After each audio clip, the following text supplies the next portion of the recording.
Hi everyone, this is KJ Vlog, si Filipino reactor based here in Kingdom of Saudi Arabia, and welcome back to my channel. Agad-agad gawa natin ito ng reaction video, yung mga before and after ng Kim Pao. Kasi gusto ko talagang halukayin lahat-lahat ng content regarding the two of them. So I won't take any longer. Sa frame na makikita natin ngayon, although nagawa ko na ito ng reaction video, ito yung sa bench fashion show ata. And gustong-gusto ko talagang makita talaga. Ginawa ko na ito ng reaction video like isang beses lang ata. Pero gusto ko talaga makita ulit kung paano liningon ni Paolo si Kim. And hindi lang ito yung video dito, marami pati yung mga before and after nila naganap. So yeah, without further ado, let's all watch this. Maingat ang Kim Pao ngayon. Maingat sila ngayon kasi na Julie Vega sila. Charis! So yeah, panoorin natin to. Hindi ko pa nga napansin dati yan si Kim Jenny Uto. Ayun no. Akala ko si Kim ba yung nakaputi sa pinakaharap? Tama? Oo, si Kim, tapos may lalaki, tapos si Paolo. Yung naka-black, tama? Gusto ko makita. Hindi ate. Ito, liningon ni Paolo. Si Kim nga yun. Gabi, halata talaga yung paglingon ni Paolo. Hindi ko alam bakit siya lumingon doon. Kasi di ba pag nagmo-modeling ka, dapat pag nagmo-modeling ka talaga, dire-diretso lang yung tingin mo. Di ba? Yung tipong fierce ka talaga. O pwede ka man naman mag-smile, pero usually kasi pag modeling talaga, ganun yung itsura. Tama ba? Pwede na ba? Charis! Pwede na ba? Pwede na ba ako mag-modeling? Charis! Di ba? Ganun pag modeling talaga, ganun dapat yung itsura. Pero hindi ko lubos maisip, bakit si Paolo lumingon? Kasi nga, pakisagot. Kasi nga, may exam tayo ngayon na. Kasi, may gusto si... Charis! Kasi nga, hinahangaan ni Paolo dati pa si Kim Chue. Yun lang yon. Gawin yung assignment nyo, ha? Gawin yung assignment nyo. Nanggigigil ako. Okay, what's next? Ito din, isa pa to. Ilang beses siya lumingon dito, sa totoo lang. Ilang beses siyang lumingon dito for today's video. Tsaka yung lingon niya, halata. Ang angas naman dito ni Pao. Alam mo yung tipong, di ba pag lalaki ka, pag may gusto ka sa isang babae, two types lang yan eh. Malambing ka, or maangas ka na inaasar mo si girl para mapansin ka. Yun lang yun. Sa picture na to, hindi malambing si Pao dito. Maangas siya. Maangas siya na parang pinapakitaan niya ng maangas na face si Kim para mapansin siya ni Kim. Kasi nga, crush siya ni Paolo.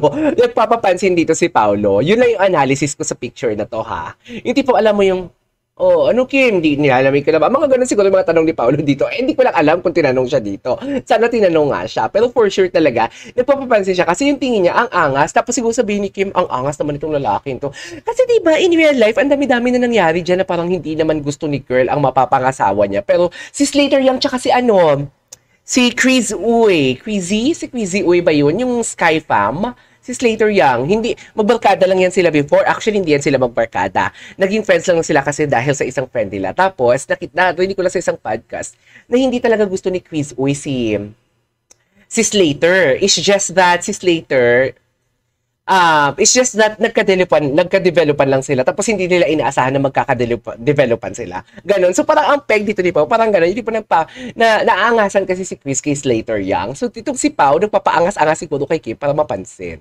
Eh napansin nga. Ay wait lang, sino yung naka-blue sa harap? Si Catherine Bernardo ba yan? Hindi ako sure. Anyways.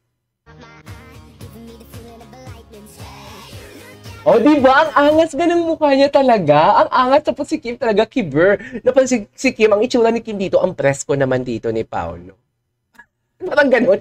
Ang presko naman dito. Pero alam mo yung smile ni Kim na pinipilit niya lang talaga mag-smile? Alam mo yun? Tinan mo. Diba? Anyways, what's next? Ato, malapit ang video. Malapit ang video. Si Kim yung naka-white, tama. Si Paolo yung naka-doon. Tapos malapit ang video. Ayun ko, kinikilig na talaga ako before pa. Ay, hello.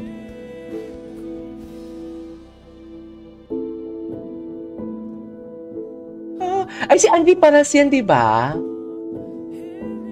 Kim. Ay, tumalikod talaga si Paulo. Ano ba meron dito? Bakit tumatalikod talaga si Paulo? Ano ba dito, dear? Sa totoo lang. Bakit kaya? Anyway. Ay, hello? Hindi ko pa ito napanood, ah.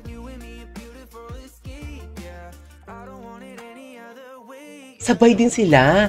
Hindi ito yung fashion show na may hubad-hubad sila, no? Iba to eh. Ibang venue to eh. Talaba. Charis! Ang fresh ni Paulo. 2013. Patingin. Tapos, si Pau asan? Ayun si Pau? Si Pau ba to? Si Pau ba to? Ayan ah. Ay, bongga na Kim. Hindi ko pa ito napanood.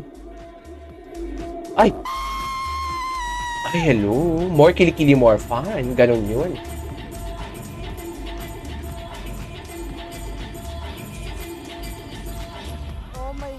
Oh my God. Sabi na yung video, oh my God. Si Kim parang hindi din tumatanda, no? In fairness kay Kim, model-modelan din ang itsura. Yan yung sinasabi kong fierce talaga, oh. Fierce kung fierce. Ewan ko kay Paulo, bakit si Paulo tumagilid doon kanina kay Kim? Diba? Ay, ito naman bago. Ay, ito. Ito, bago to.